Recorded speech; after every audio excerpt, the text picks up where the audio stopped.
तुमच्या आमच्या सर्वांचे मित्र संदेशभाई पारकर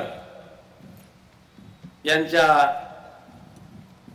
या प्रचाराच्या निमित्ताने उपस्थित असलेले आपले पक्षप्रमुख आदरणीय उद्धवजी ठाकरे साहेब, उपस्थित मंचावरील सर्व सन्माननीय अतिथीगण, सन्माननीय पत्रकार आणि महाविकास आघाडीचे कार्यकर्ते बंधू भगिनींनो, संदेशभाई पारकर यांचा विधानसभेतील मार्ग सुकर करण्यासाठी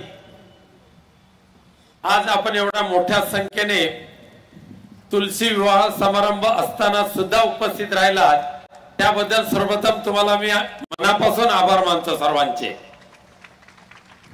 आणि उद्धव साहेब सुद्धा आज आलेत।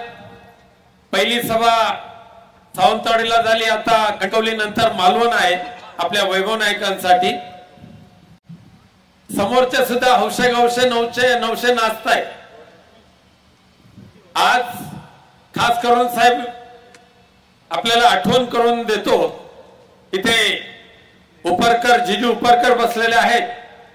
त्यांच्या पोटनिवडणुकीमध्ये या समोरच्या 1.5 फुटाने मोठी डरकाळी फोडली होती की म्हणे संपूर्ण शिवसेना नाव मी निस्तनाबूत करीन, शिवसेनेचं धनुष्यबाण मी संपूर्णपणे विसर्जित करीन, अशी घोषणा ज्या नारायण राणेने केली होती, त्या नारायण राणेला आज स्वतःच्या पुत्राच्या राजकीय उन्नतीसाठी किंवा राजकीय अस्तित्वासाठी हिंदू हृदय सम्राट बाळासाहेब ठाकरेंचा धनुष्यबाण घेऊन लोकांच्या समोर जावं लागतं। हे नारायण राणेंवर उडवलेली ही नियतीने उगवलेला तो सूड आहे। शिवसेनेचा धनुष्यबाण संपवणारी अवलाद निवडून जन्माला येऊ शकत नाही, आणि त्याचबरोबर उद्धवजींचा मार्ग रोखणारे अवलाद सुद्धा या सिंधुदुर्ग जिल्ह्यामध्ये नव्हे तर अख्ख्या देशामध्ये जन्माला येऊ शकत नाही। आणि म्हणून आज नारायण राणेंना विचारा, केंद्रामध्ये मागच्या वेळेला तुम्ही मंत्री होता ना, आता खासदार म्हणून तुम्हाला पुन्हा एकदा मंत्रिपदामध्ये का स्थान मिळालं नाही?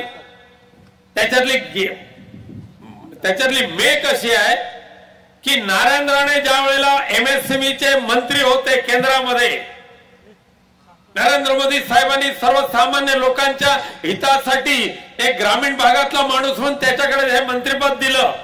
पण ह्या महाशयाने काय केलं, त्या MSMEचं पहिलं कार्यालय स्वतःच्या कणकवलीतल्या प्रहारच्या ऑफिस मध्ये सुरू केलं, आणि म्हणतात दर महिन्याला किती लाख रुपये भाडं घेत आहेत ते लोकांना माहिती आहे। पण त्याही पुढे जाऊन सांगतो, दिल्लीतल्या एका प्रतिष्ठित उद्योगपतींनी माननीय पंतप्रधान नरेंद्र मोदी साहेबांना 14 डिसेंबर 2022 रोजी बरोबर दुपारी 1:15 वाजता एक मेल केला, आणि त्या मेल मध्ये त्यांनी लिहिलं की ज्या अशा अपेक्षेने तुम्ही MSME ही नारायण राणेंकडे दिली होती, त्या नारायण राणेंचं कार्यालय म्हणजे टक्केवारी घेणाऱ्या दलालांचं कार्यालय झालेलं आहे। एवढंच नव्हे तर नारायण राणेंच्या 2 PAच्या नावाचा उल्लेख करून रवी शेडगे आणि स्वप्नील पाटील या 2 PAनी 650 करोड रुपयाचा प्रोजेक्ट मला देतो म्हणून सांगितलं। 10% स्वतःचे, 10% मंत्र्याचे असे करून त्याच्यातले ऍडव्हान्स सुद्धा घेतलं, आणि त्यानंतर तो प्रोजेक्ट तिसऱ्यालाच विकून टाकला।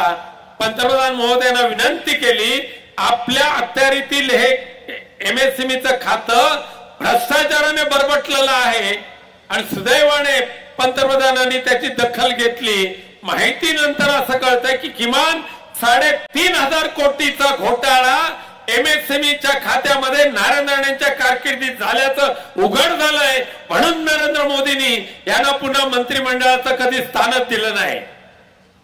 आता एक झील हय आणि एक झील थय, दोघे आपटणारच।